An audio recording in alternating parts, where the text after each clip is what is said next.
Welcome to Voices from the Bench, a dental laboratory podcast.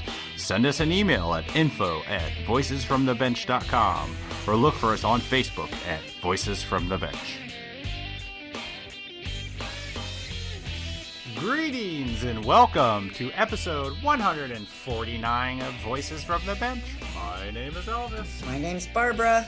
What's up? How's it going? It's going pretty good. How about yourself? Busy? Yeah, I'm busy. It's the end of the month. Yeah. We're recording this at the end of the month. It's always busy. So yes, I'm busy. It's almost February, so only 11 more months to go in this year. I think we can make it. Valentine's Day. Yay!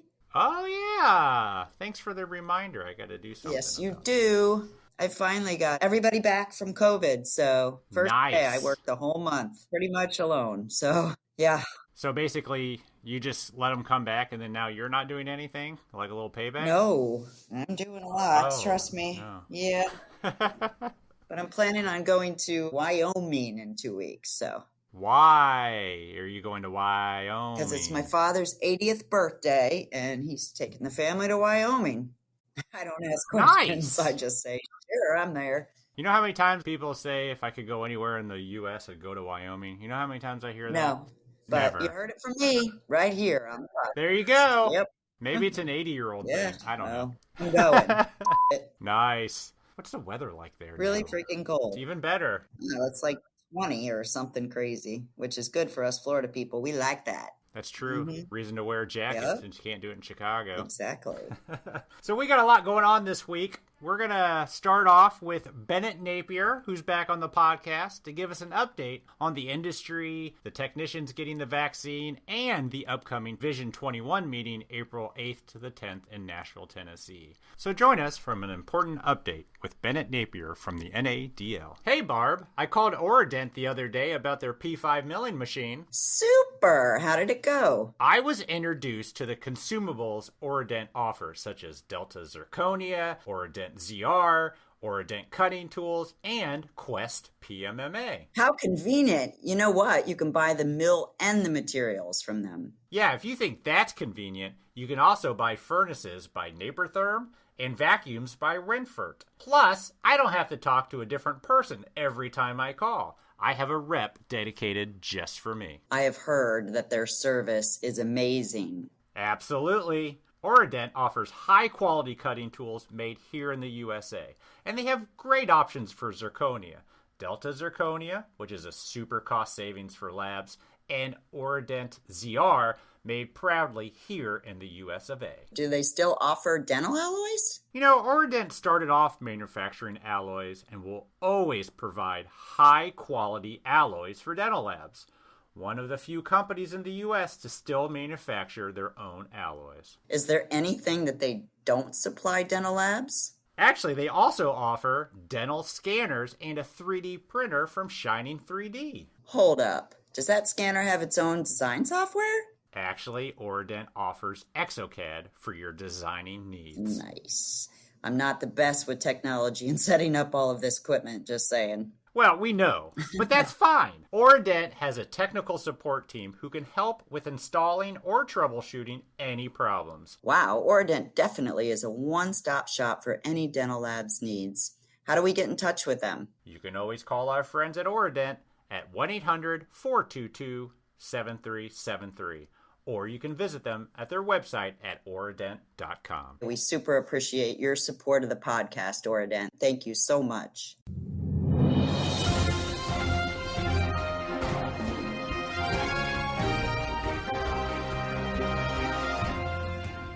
Well, we're happy to welcome back to the podcast good friend and well-known player in the industry, Bennett Napier from the NADL. How are you, sir?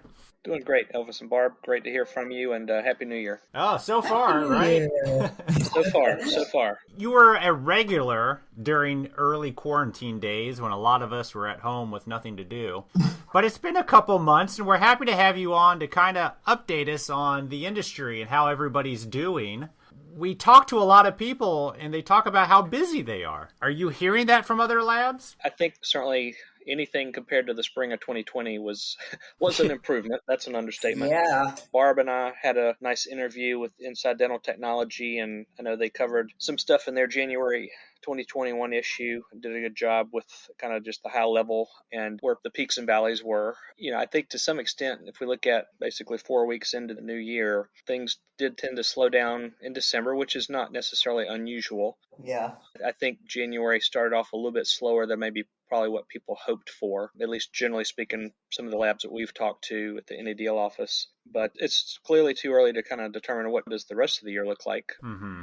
I know both of you have covered some of this, and we continue to monitor the Health Policy Institute webinars from ADA just to see what they're looking like on the clinical side. And just a little plug on NADL's Vision 21 program. I mean, we have the chief economist, Marco, who's with the Health Policy Institute of ADA. He's one of our keynote speakers, knock on wood, as long as we have Vision 21 in April in Nashville. Even if it's not in person, I'm sure we'll have him virtually regardless, just to kind of share what the clinical trends are. And that's clearly important to all of us. So yeah.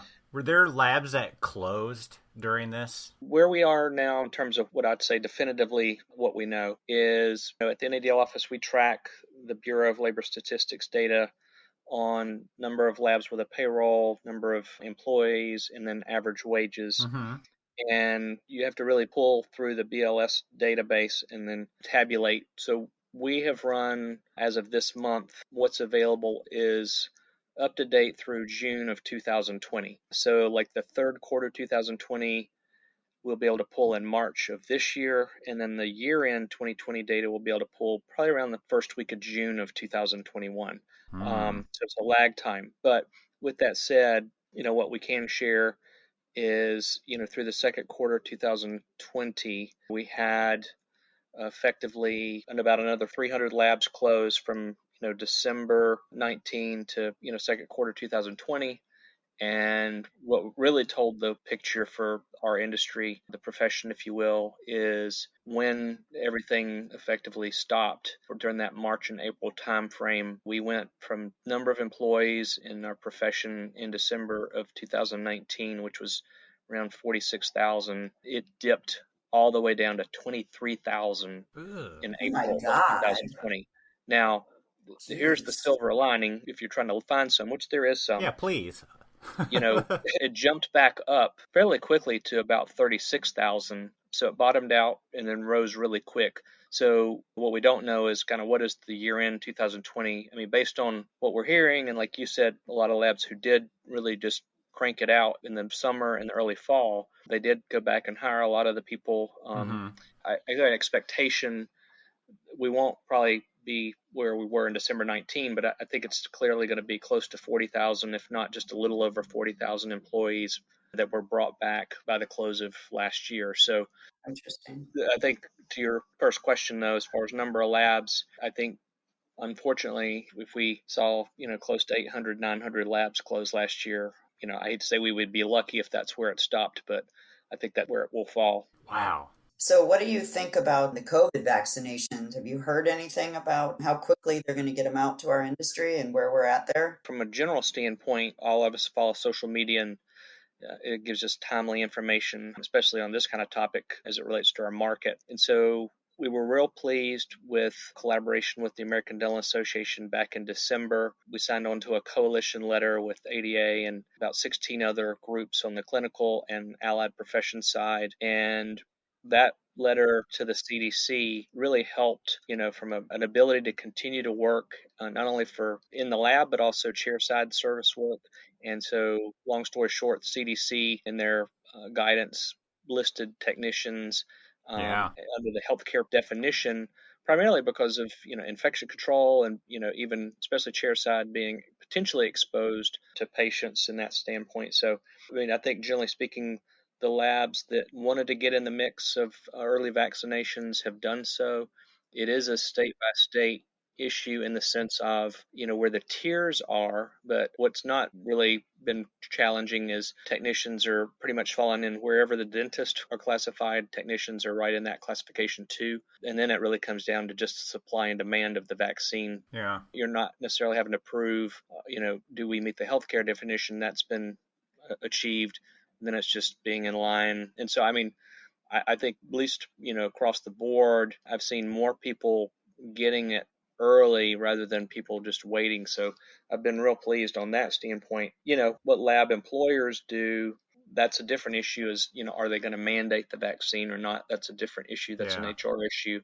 But as far as people who want to get it, the good news is they generally can. Yeah. Awesome. I know Elvis got his. Yeah. When I showed up and they asked me where I worked, I just said Summer Dental Laboratories, and they didn't beat an eye. Yeah. They heard laboratory and they figured I was mixing blood or something, Right. Depending on what kind of impressions you get in, you might be. Yeah, really. That's very true. But you mentioned social media, and I've seen a lot of lab people getting the vaccine, and that's great. Yes. What about your organization, executive directors? Do you guys get vaccines or? No, I think we're at the back of the line, I think, but that's okay. We're being safe, protocol wise, and following the distancing and being very vigilant about that. And it's a numbers game, so we definitely have had some cases on staff and or contact tracing with family members and following those processes in terms of quarantine. But at least on a staff level, we haven't had any major issues. We unfortunately have one staff member whose father passed away from COVID, so that was not good. Yeah. So it definitely makes it real. Absolutely. For sure. Well, you've mentioned Visions 21 coming up in April, and we're still shooting for that, correct? Yes. I mean, right now it's going to be a timing issue, which is what we knew. Yeah. And the good news is we have the ability to pivot really close to the event date if we need to. And the Gaylord in Nashville has been excellent to work with and is very accommodating based on what needs to be done and things like that nature. So if we're lucky to have the in-person meeting, which we're hopeful we will, Gaylord is on the ball with their safety protocols in terms of their staff and how they set up the seating for proper distancing. We'll definitely have some different feel in terms of food and beverage events and stuff like that, but I think we can have a safe meeting and we'll provide attendees with a safe but informative visions like we always do. Sure. Well, I'll tell you what, I know I speak for myself, Elvis, you, and a ton of our listeners. We really, really want this meeting and other meetings to happen. I think there's a lot of people that just want to network and get together and see their old friends and learn. And so I'm super hopeful. Yeah, we're pleased. I mean, with the content, the committee, business management committee always does a good job. So we've got Marco as one of our keynotes from ADA Health Policy Institute, which that in of itself would be a good draw. Mm-hmm. We've got our roundtables. We've got Larry Weiss is going to be doing a 3-hour value-added workshop for a small group on just general business planning. And then we're real excited. It looks like we'll have Andrew Steen from the U.S. Food and Drug Administration as a regulatory speaker. So we haven't had the FDA there for a number of years, and kind of update some of the things that NADL has been covering the last few years on digital workflow and what that means in terms of FDA compliance. So that'll be really neat just to have directly from the regulatory agency their presence and ability to have dialogue directly with the regulators. And I'm real pleased with their content and excited about the potential opportunity to have, like you said, a safe in-person meeting. Yeah. Yep. Probably no official NADL pool party, though. That's going to be... I doubt it. Yeah. That's always a hit. Will be frowned upon, yes. Yep. What's the number one question are you getting from labs right now?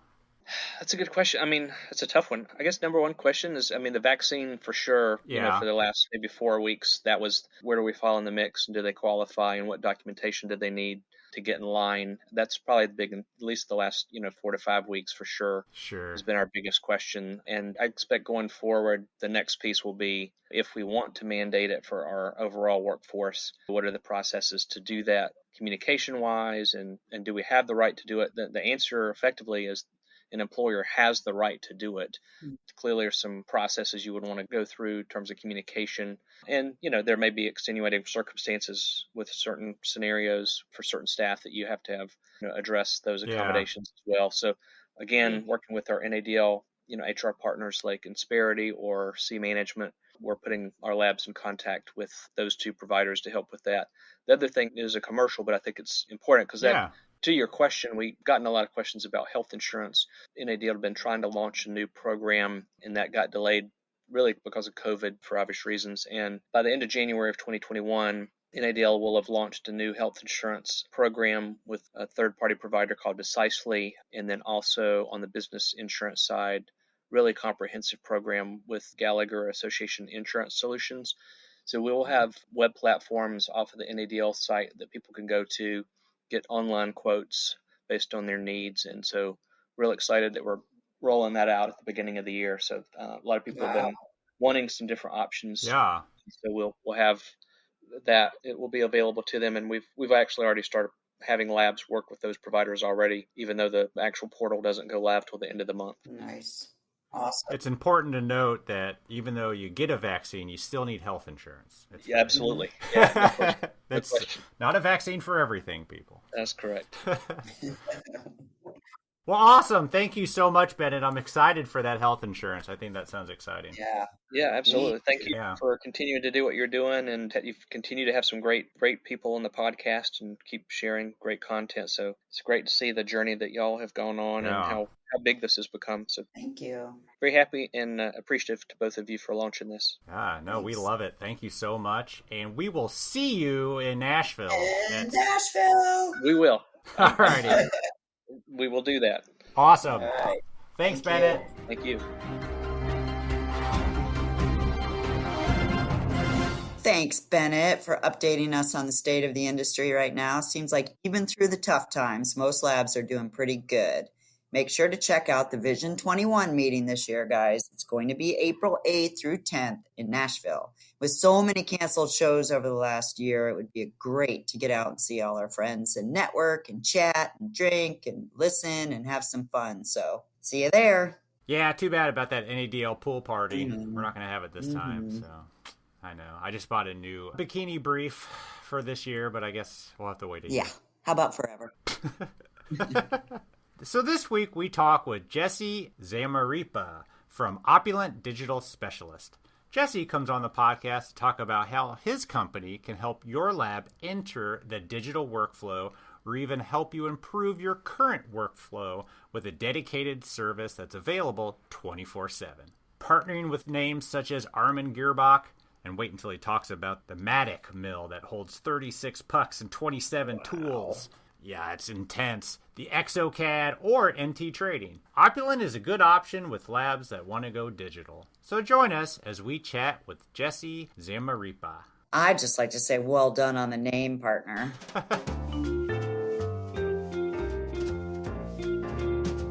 Voices from the bench. The interview. Zamarripa?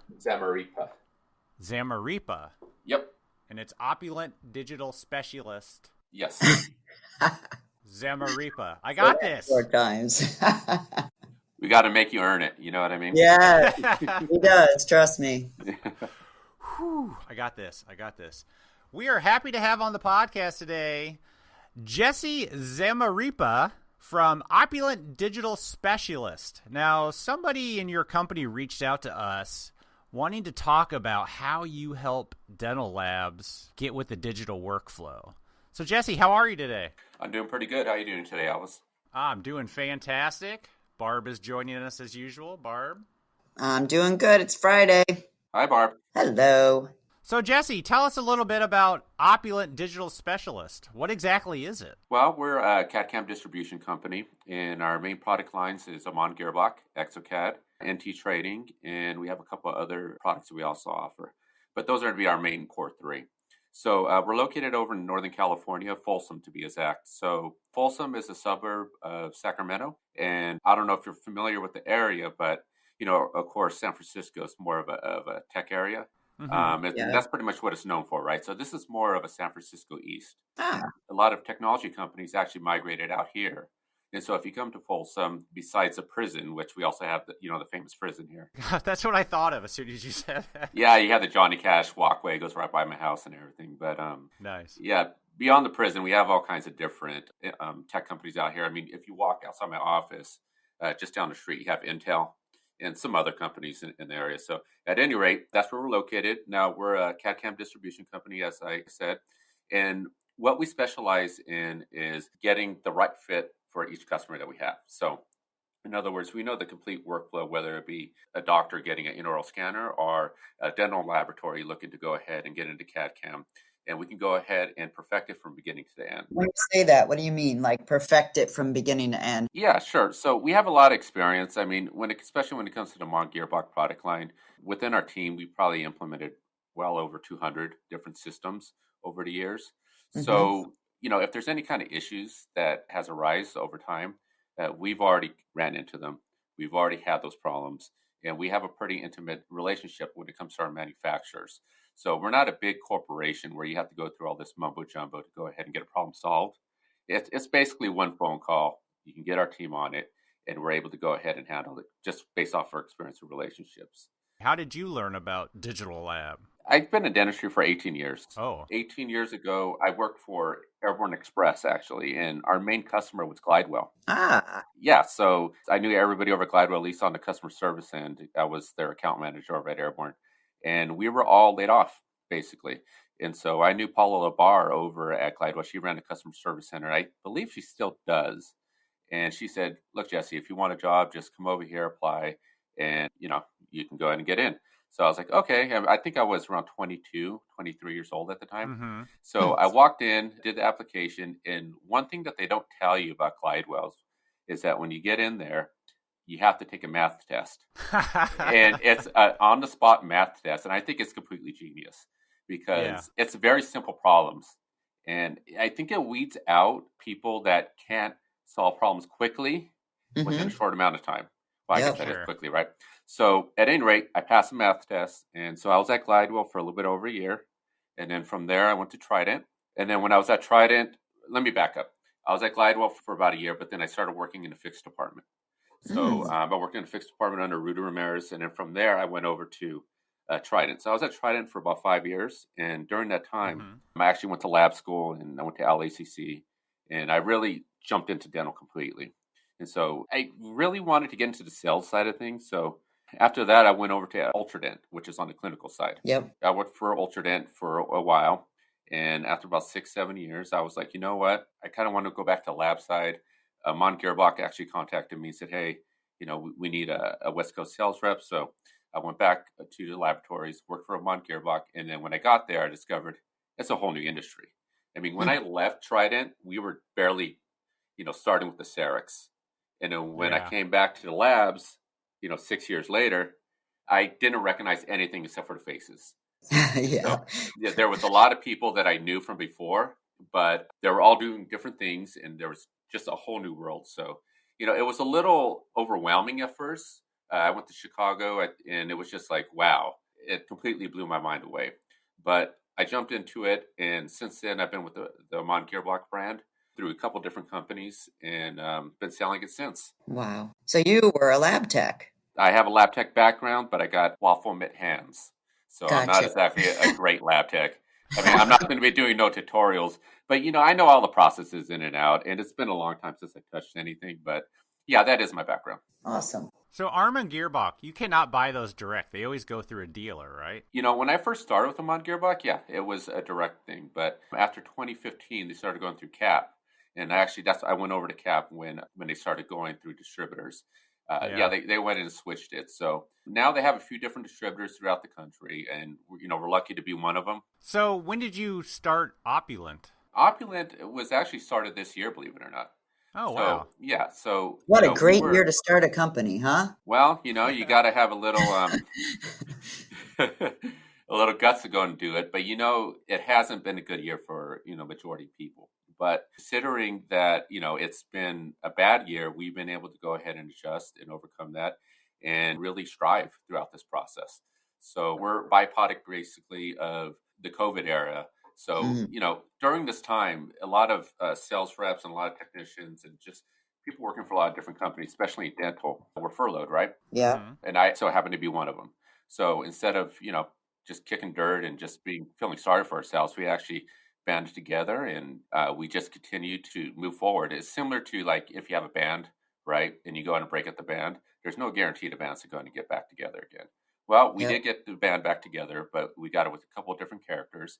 And guess what? We're playing better than ever. Nice. Awesome. So what drove you to decide to do this? I mean, other than just COVID and you had time, what was the motivation to do it in this format? This has been slowly evolving over the last 7 years as far as what our approach is. Of course, 7 years ago, it wasn't, hey, we're going to go ahead and do this Opulent digital specialist and have this 24-hour service and working weekends and everything. That wasn't the goal. But, Slowly I've noticed that I deal mostly with business owners in comparison to where I was on a clinical. I was dealing mostly with office staff, right? Yeah. Now, when you're a business owner, especially a small business owner, and by the way, Amon Gearbox does that product is great for small business owners because it's so versatile.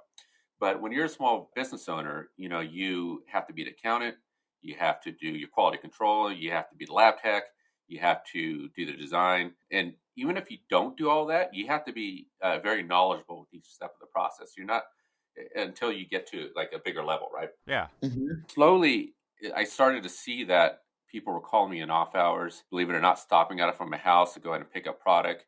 And it started becoming more of a 24-hour job, weekends. And at first, the family wasn't exactly happy with it. But after a while, they kind of got conditions that this is just what dad does, right? So this is what I do. So if we're already doing it and the people that work for us already pretty much do that because we are 100% dedicated to our customers, then it just only makes sense to make a company that is built around that. So it was just a need to help your clients that needed that 24/7. Yeah, I mean, it was a support. need. Yeah, look, most customers aren't going to call you, 8 o'clock at night on Saturday, but some will. And I have to say that sometimes even I'll be that customer just because, hey, something happens and you need to get something resolved. There's nothing more frustrating, especially with today's digital age, where we have all these different tools to be able to get a hold of somebody and we just can't do it. Yeah. I can't stand calling a company and saying, I got this issue and I have to put 5 different prompters in there and I finally get somebody to transfer me to somebody else. And guess what? We're on the West Coast. So it's a lot of companies are on the East Coast. It's 3 o'clock and I still got to get business done. It's a Friday, but I can't get it done until Monday morning. And guess what? Monday's busy. What if I forget to call? So we're just going to go ahead and just eliminate all those issues. So how do you do that? I mean, obviously, you're not doing it all yourself, or you would be going completely insane. Well, I do go completely insane, but that's... Okay, well, yeah. No, we have a team of people. So we have a team of people on the East Coast and also on the West Coast. Oh. That allows us to go ahead and have some early hours, right? Mm-hmm. And also allows us to have some late hours. Now, generally, the people on the West Coast, we have a couple different personalities. We have one personality that's up very early, and we have another personality who's up very late, and so it kind of helps out. Another thing that we can do that a lot of other companies can't do as far as fulfillment and be able to service our customers is we have late cutoff times. So say you need some product, right? Sometimes you don't realize you ran out of a 0.6 bird and you need it for the next day for whatever case that you need to go and do, right? If you call us on a Monday through Friday by 5 o'clock, we'll get it out the same day. We can get it to you the next day. And that's when I say Nice. 5 o'clock, I'm talking about 5 o'clock West Coast time. Now, if you were in the lab on a Saturday in the same situation, call us by 1 o'clock and we can get it out to you as well. So that's something that I feel separates us because I know myself when I have to order a lot of stuff, it's hit or miss, right? And it's also hit or miss whether they even have it in stock. Well, I mean, you're going to get somebody in real time to go ahead and help you out with that. Wow. So you have a client that's invested in an Armand Gearbox system. How do you guys connect with that client? Like, how do they find out about you? Who are you for the whole system? Yeah, sure. I mean, are you talking about a prospect, not an existing client? Yeah, we have several different avenues. Of course, we're active on social media. Pretty much that's mandatory for any business nowadays. We have Google placement that ranks us higher. But I think more importantly, beyond all of that, is word of mouth.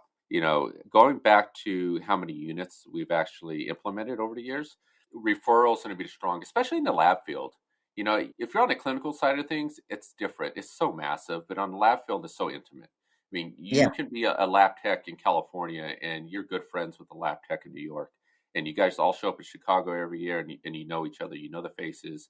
And so referral, taking care of people and relationships is going to be our strongest referral source. I like how you say, you have friends and you all meet up in Chicago and everybody talks, and it's definitely a small industry and word of mouth goes a long way.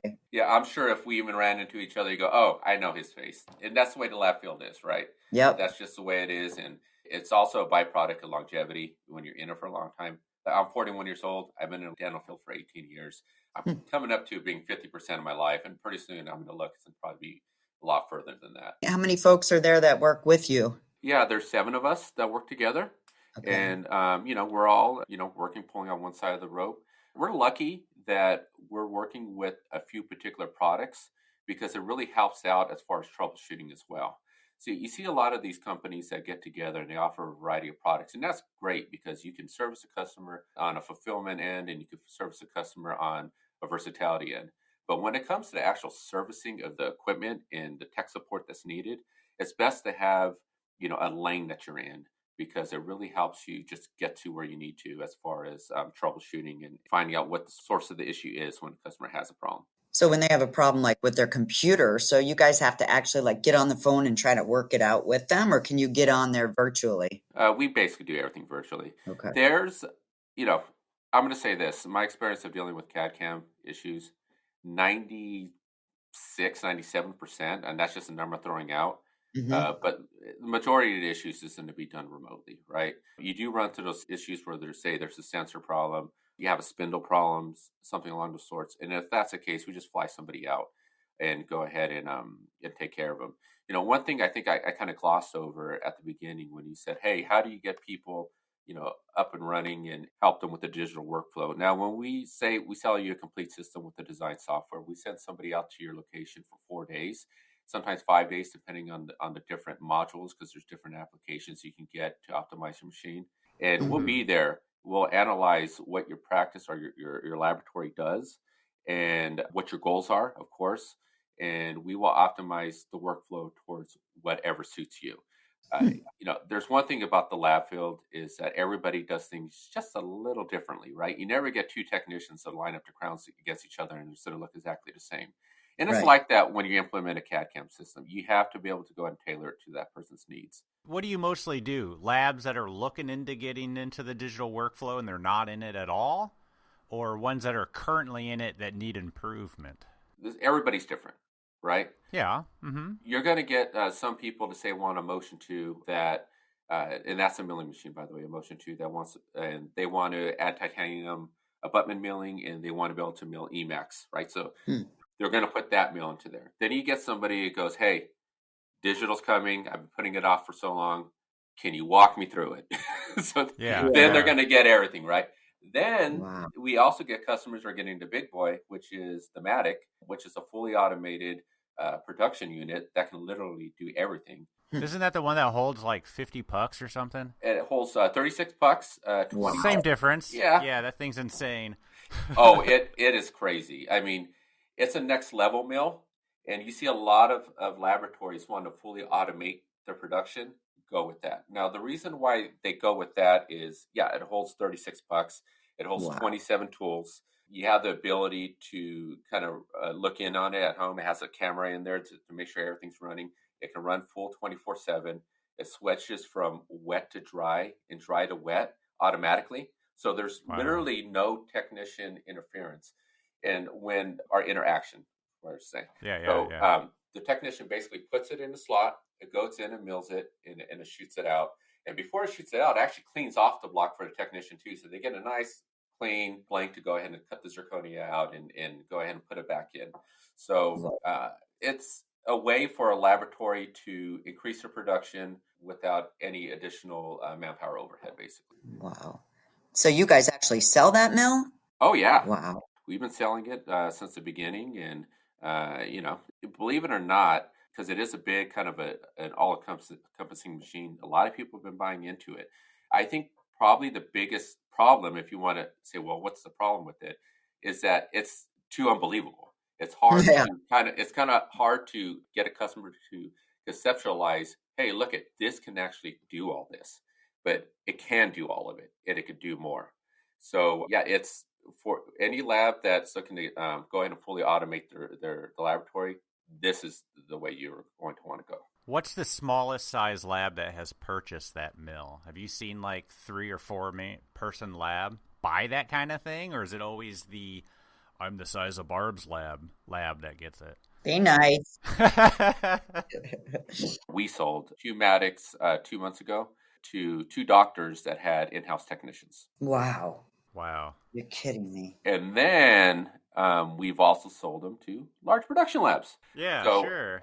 There's a doctor out in Beverly Hills that purchased it that has about, I think, 6 or 7 technicians inside his office. I think anybody that's looking to fully automate it could do it. And going back to the Motion 2, the Motion 2, we've sold those to a lot of one-man labs. And the Uh-huh. reason is because the product versatility. It can literally do everything with the exception of titanium bars.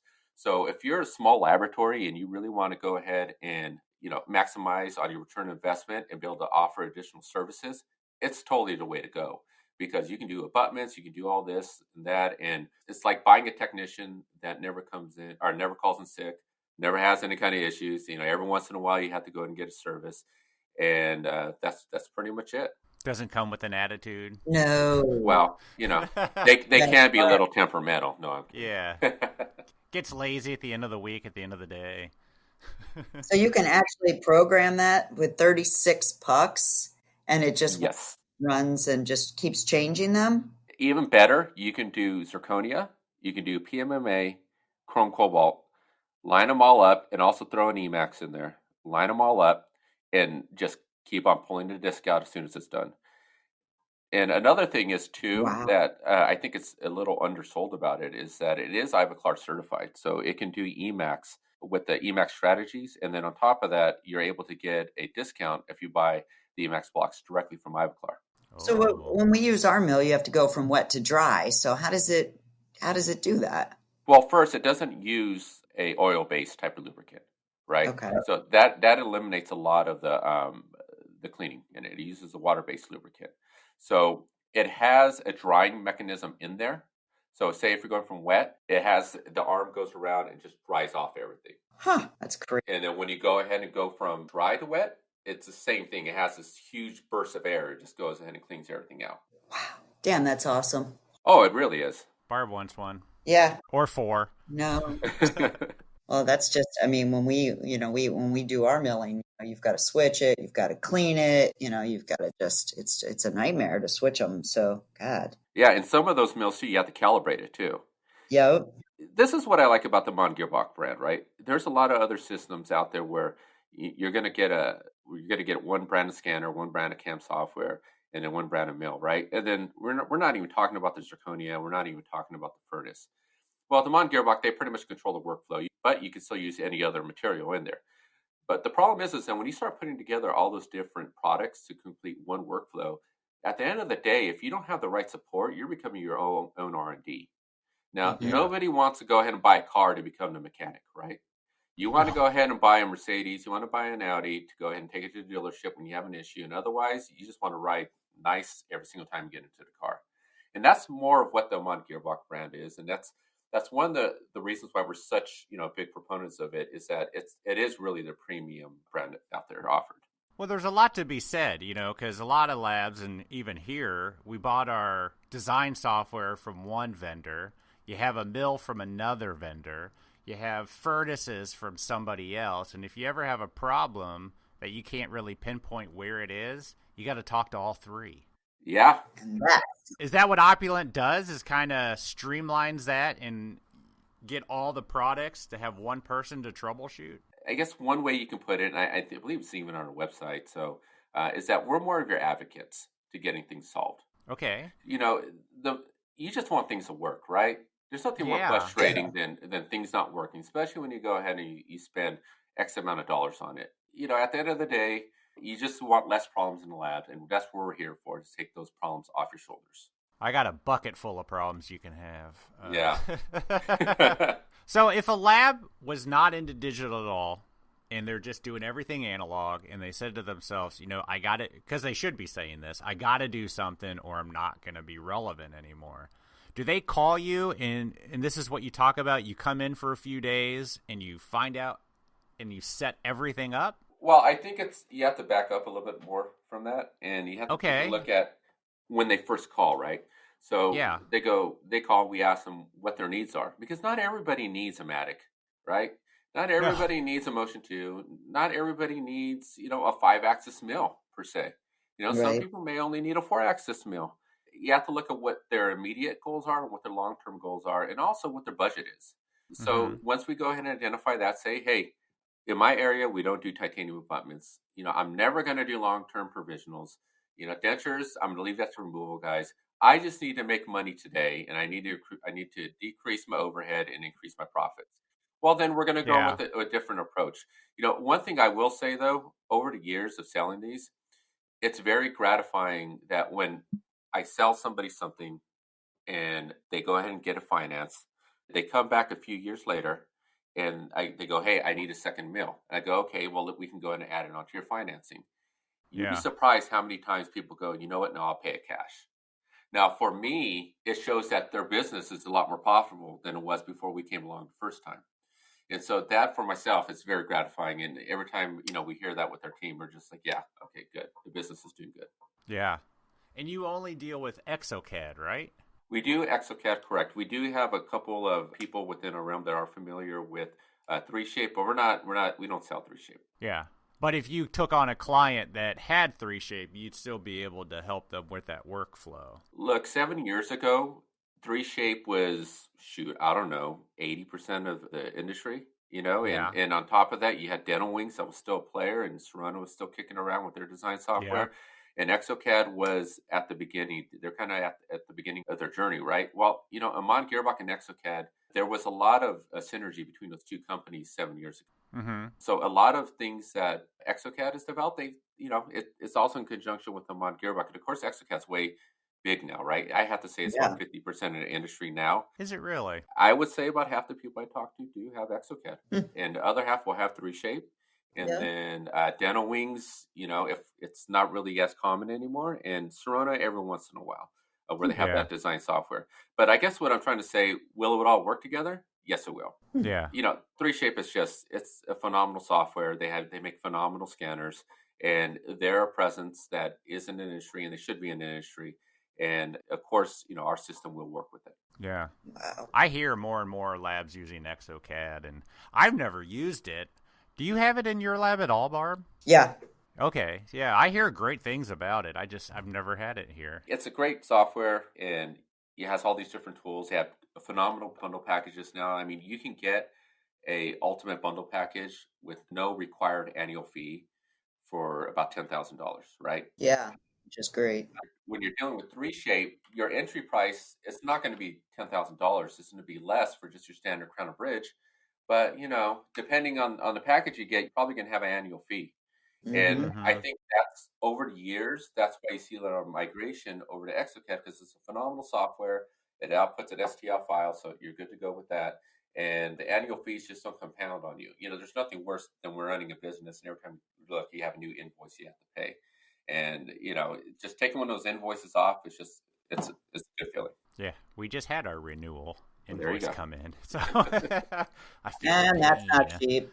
Yep. No, it definitely isn't. I know. So what else other than design software and mills do you guys offer in the workflow? Sure. We also offer materials. So we offer, of course, some on Gearbox materials and tools. We have our own private label tools for Roland and IMS Core as well. And then in addition to that, we also offer NT trading. So we offer all the platforms for NT trading, whether it be tie bases or the preforms, the screws, and scan bodies, everything. So we offer that as well. And we're really going to be dedicated moving forward just to dealing with CAD/CAM and a small number of products. That's going to be our focus. That's our niche moving forward. We don't have this desire to bring on 5 different mills and all this, just because I've seen other organizations do that. And when it comes to support, it can be problematic. Yeah. We want a happy life. We want happy customers. We want a happy work environment. And that's what we're dedicated to do. Who's the lucky people that get to work on the weekends? How do you figure that out? By demand. No, I'm kidding. Of course, I work on the weekends. It's, most people just, how do I answer that? When you have a dedicated workforce and, we're pretty flexible with as far as, scheduling, then you don't have to worry about it. The weekends, by the way, it's not a very time consuming thing. Most of the weekend stuff that will be happening is going to be kind of surface level stuff. As far as logging into computers, we do have a technician or two that can go ahead and do that. Yep. One thing that we do as well is that we can do over the weekend trainings for all in 4. And that's been very popular lately. So if you have a laboratory that's ExoCAD based that wants to learn all in 4, but doesn't want to pull the technicians off of, the grind during the week, we can schedule somebody to go out there on the weekend and basically train your staff on all in 4 to get you guys all up and running. Wow. So how do you do that with ExoCAD? What do you mean, designing the hybrid? Exactly.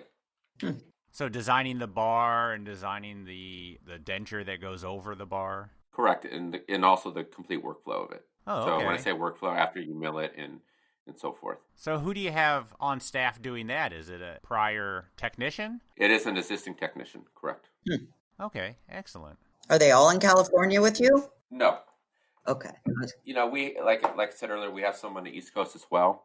One of the things about that type of training in particular, that's not a type of restoration that you can only train on. You have to be Mhm. using it. You have to be working on it on a daily basis, Yeah. right? So we do have one particular technician that is working on a daily basis that can, go ahead and help that Wow. when it comes to the training. Do you guys ever work directly with dentists to get their digital workflow? We do. Okay, so what do you do for them? It all depends. If you're a prosthodontist and you really want to go ahead and get into the digital, we can help you out with, a complete workflow. Usually in that situation, they're going to get, the whole desktop scanner, milling machine, and so forth. Mm-hmm. We see more than often, and not a lot now, and this has been something progressing over the years. And since COVID, it's really kind of skyrocketed. Is you see a lot of lab technicians merging with dentists. Mm-hmm. Sure. It's not just a dentist saying, "Hey, all of a sudden one day I'm going to go ahead and do all in four because that's what I want to do." It's not that easy. I mean, usually Yeah. when we're doing the initial training, it's going to be crown and bridge, right? We're not even getting to implants. That's a general progression to get up to where you're actually able to do that. But when it comes to having technician, it really does help out because you have a technician in house. They know what the restoration is supposed to look like, not just the end result, but what the framework is supposed to look like, just the complete design. So doctors are purchasing the system, but generally it's not to go ahead and get to these other areas. So most of them are not fabricating their own. No, a lot of them are fabricating their own. Oh, a lot of them are. Oh yeah. Okay. Oh yeah, definitely. So, we do have a lot of dentists that do purchase it, but you're seeing more and more that they're bringing in technicians emerging with laboratories. Oh, I see what you're saying. Yeah. Yeah. Which is fine. I mean, it still gives a nice career to a dental technician. Some technicians, maybe they don't want to deal with the overhead of running a business anymore. Very true. Maybe they just want to do dental tech work. Running a business is hard. I mean, it is. And when you run a business, there's a lot of responsibilities. And, if you have a doctor that might want to take over some of that responsibility as far as, paying for the milling machine and so forth and helping with that overhead, and you get a more intimate relationship with the doctor and with the patient, it's a win for everybody. Yeah, Agree. for sure. If a lab wanted to use you guys to just train on certain things, maybe just like they are struggling with bar design, can they contact you to just help design just that, or do they have to get a whole system from you in order to get that training?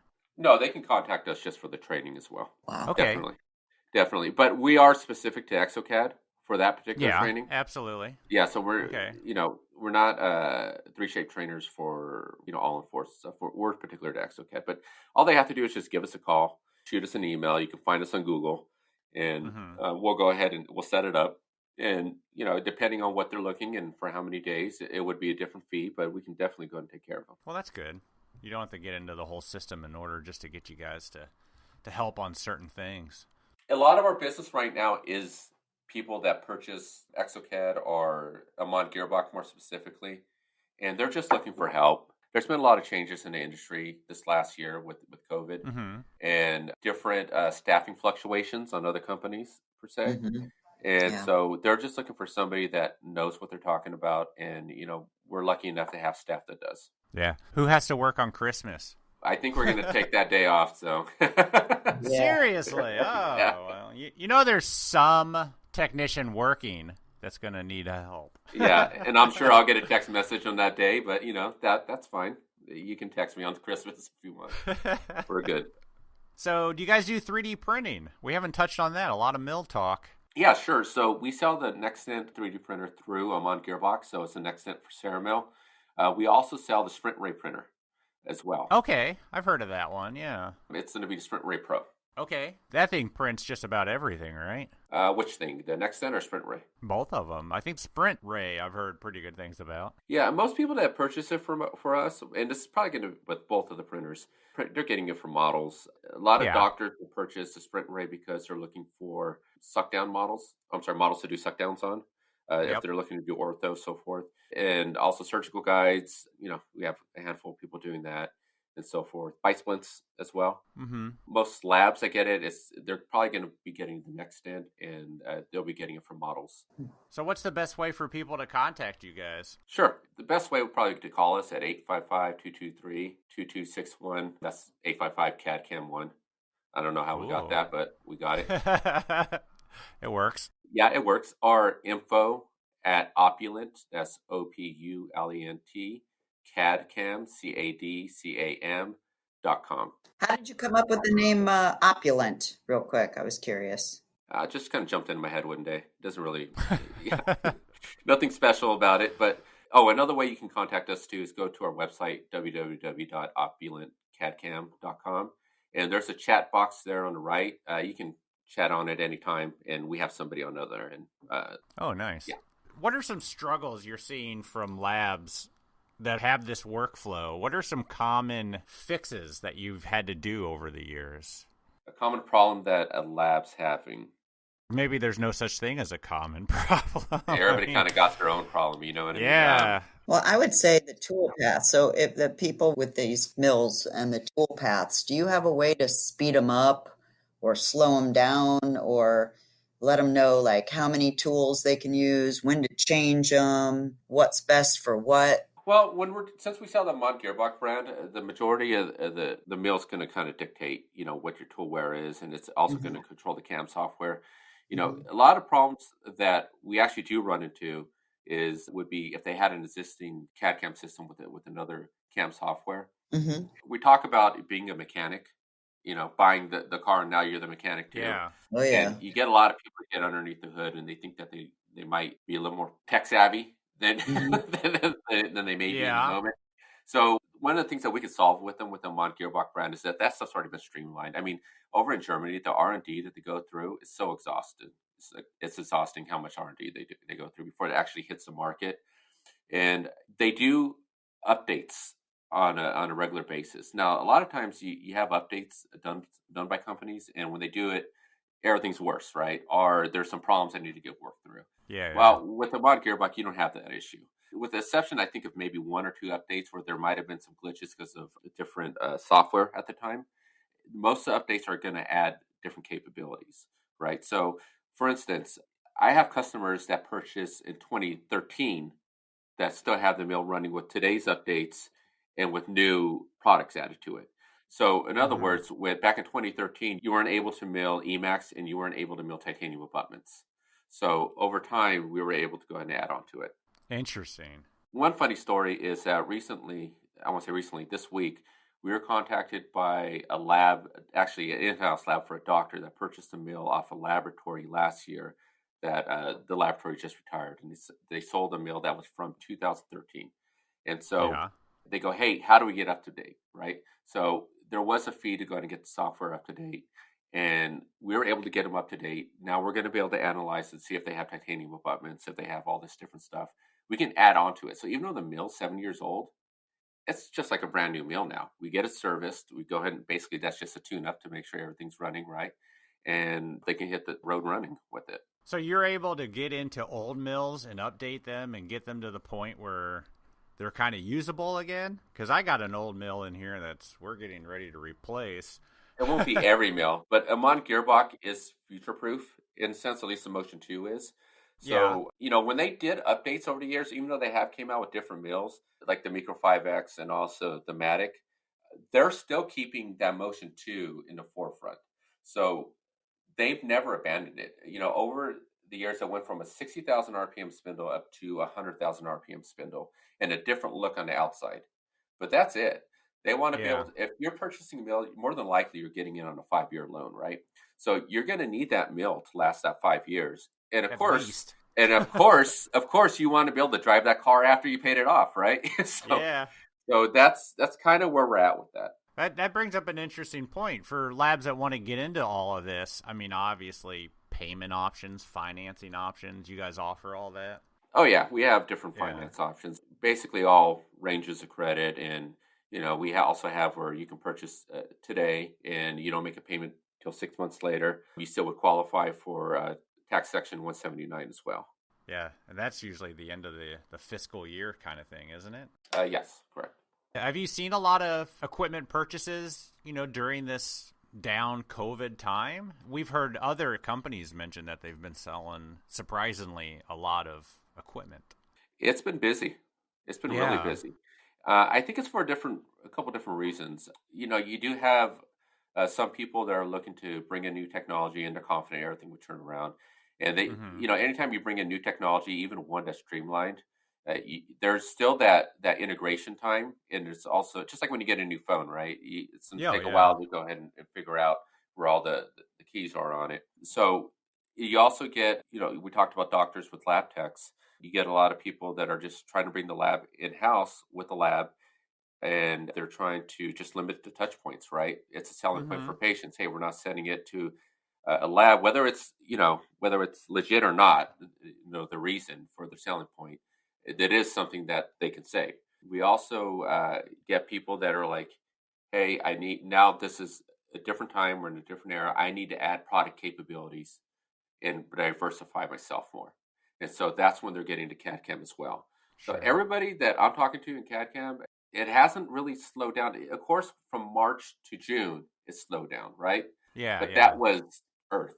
Earth slowed down during that Yeah. time. It wasn't just exclusive to CAD CAM. But Sure. the industry, as far as CAD CAM goes, just kind of came back quickly and with the thunder.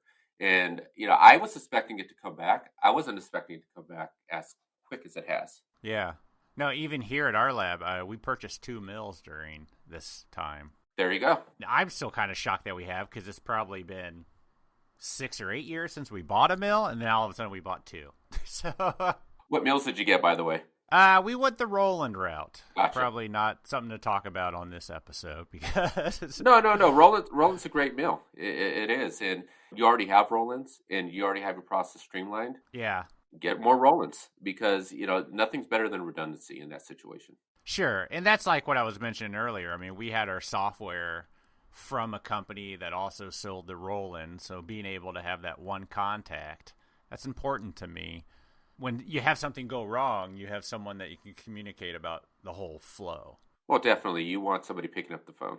Yeah, absolutely. So what's next for Opulent? What are you guys working on? What are you hoping to accomplish in 2021? Well, in 2021, we're looking to, of course, add a little bit more staff, a little more support staff, and we're also looking to, just increase our market share overall, take care of more customers. That's basically what our plan is for next year. Of course, we'll be at all the trade shows, and we'll be doing our webinars and offering training. So just, be on the lookout for us, and you're going to see us around. Awesome. I hope we can all go back to trade shows soon. Well, I mean, Chicago's what, in May now? I hope so. For sure. Well, I mean, I've never seen Chicago defrosted, and I've been there about 15 times, so. Yeah, we've talked about that a few times on the podcast. It's going to be weird going there without a coat. Yeah, I know. And plus, I'm a huge Dodger fan, and it looks like the Dodgers are playing the same week as Chicago, so I'm hoping that kind of lines up. Awesome. Well, Jesse, we appreciate you coming on the show, man. Sounds like you guys are doing some cool stuff and helping labs get into digital, and we appreciate it. All right. Thanks a lot, Elvis. Thanks a lot, Barb. Appreciate it. Awesome. We'll talk to you soon. Have a good one. You too. Bye. Bye.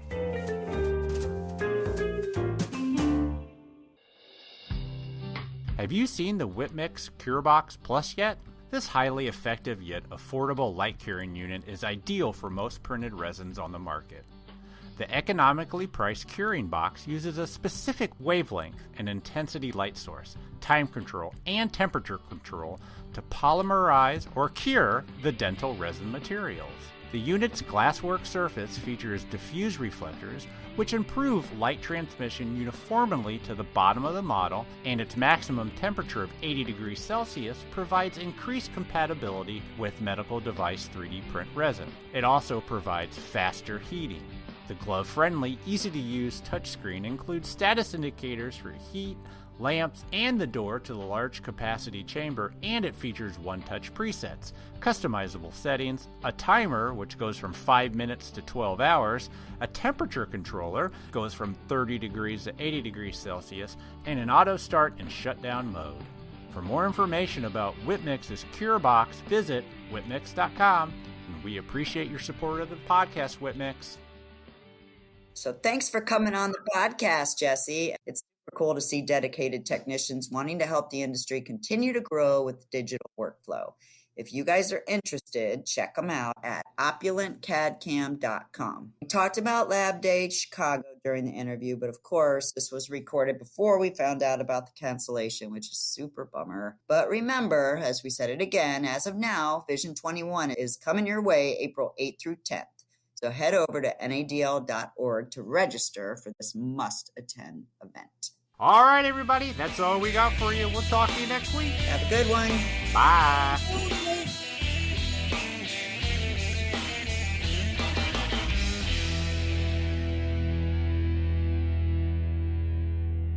I love cold weather.